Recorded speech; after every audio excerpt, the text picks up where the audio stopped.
Salut à tous, je suis super content de vous retrouver aujourd'hui pour une nouvelle vidéo et une fois n'est pas coutume, on s'engage dans une recette un petit peu plus complexe que d'habitude. Elle demande plus de préparation. Alors c'est le confinement, certains ont la chance de pouvoir rester à la maison, d'ailleurs je voudrais saluer au passage tous ceux qui travaillent durant cette période particulière. Confinement oblige comme je le disais, on a le temps de cuisiner donc on se lance dans une recette de raviolis, vous prévoyez 2 bonnes heures devant vous. On commence avec la pâte, super simple, 2 œufs bien frais, 200 g de farine et de l'huile d'olive à l'œil comme toujours. On met tous les ingrédients dans le bol du robot et on envoie le programme 24, le programme pâte à tarte. À la sortie, on a l'impression d'obtenir du sable. Sur cette dernière phase de la pâte, le robot ne remplace pas la main humaine. Donc placez tout dans un bol mélangeur et vous amalgamez la pâte en la pétrissant.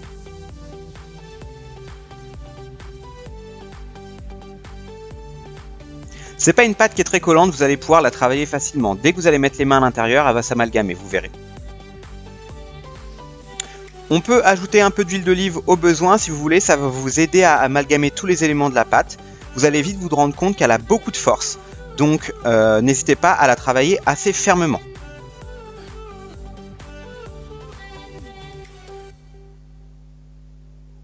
Voilà, petit à petit, on forme une belle boule.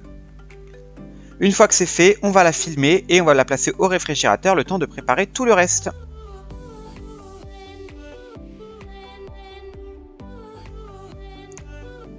On va continuer avec la farce et pour ça on a besoin de 100 g de viande hachée, de l'huile d'olive, de l'ail, quelques tomates cerises, un oignon et une échalote, une cuillère à soupe de fécule de maïs et 50 g de parmesan.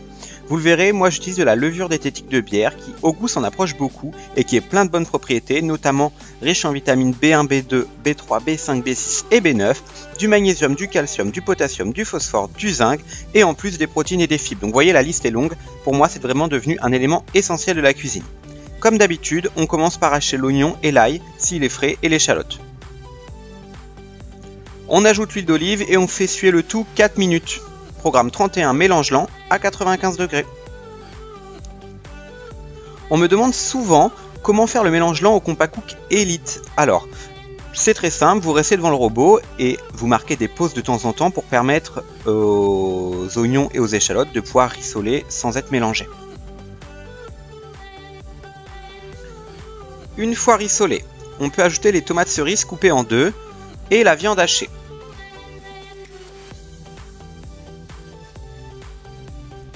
On poursuit avec le programme 31 mélange lent à 95 degrés pendant 3 minutes.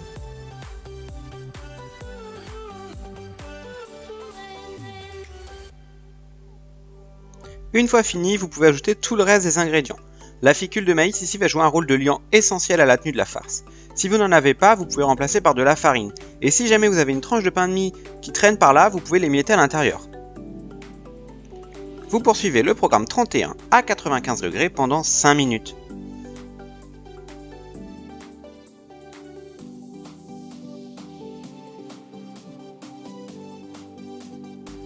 La farce doit être très fine les amis.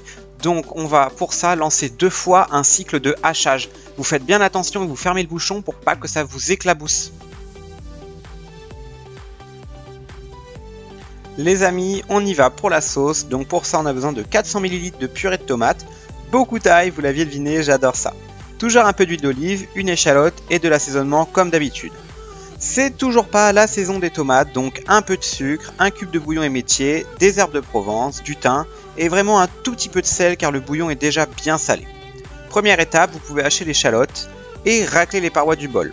Ensuite, on ajoute l'huile d'olive et on y va pour le programme 31 qui est le programme mélange lent pendant 3 minutes à 95 degrés.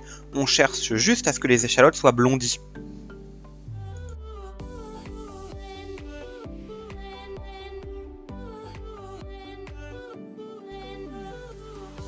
Après ça, vous pouvez ajouter tout le reste des ingrédients et lancer le programme 6 qui est le programme sauce mijotée. J'ai ajouté un petit peu d'eau à la sauce pour retrouver la bonne texture des raviolis en conserve qu'on mangeait étant petit. J'interromps le programme juste quelques minutes après pour ajouter 50 g de viande hachée dans la sauce. Pareil, c'est pour retrouver l'univers des raviolis en conserve qu'on mangeait étant petit.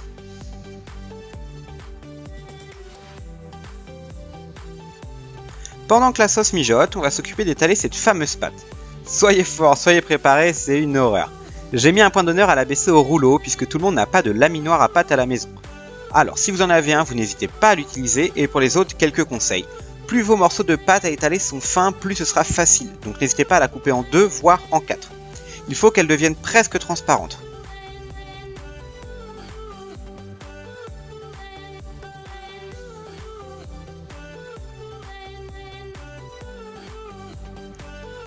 C'est seulement à ce moment-là que vous viendrez détailler des ronds dans la pâte avec un emporte-pièce, un verre ou un couteau. Enfin, comme toujours, vous faites comme vous pouvez et avec ce que vous avez. Une nouvelle fois, soyez organisés. On a besoin sur le plan de travail, pendant que notre sauce mijote, des disques de pâte, de la farce, préalablement tiédie ou refroidie même pour pouvoir la manipuler, et un petit bol d'eau avec de la fécule dont on va utiliser le pouvoir collant pour souder nos raviolis. La technique est simple, un peu de farce sur une face de disque, humidifier les bords et coller un second disque. Ma pâte était un peu épaisse au centre, je l'avais mal étalée, donc j'ai rabaissé les disques qui venaient recouvrir les raviolis. J'ai une corne à dents qui m'a gentiment été offerte par un ami, merci s'il passe par là, et je m'en servirai pour le décor.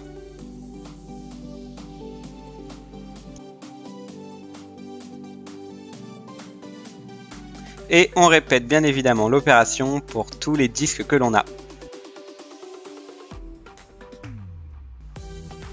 Une fois fini, on se retrouve au-dessus de ma plaque de cuisson.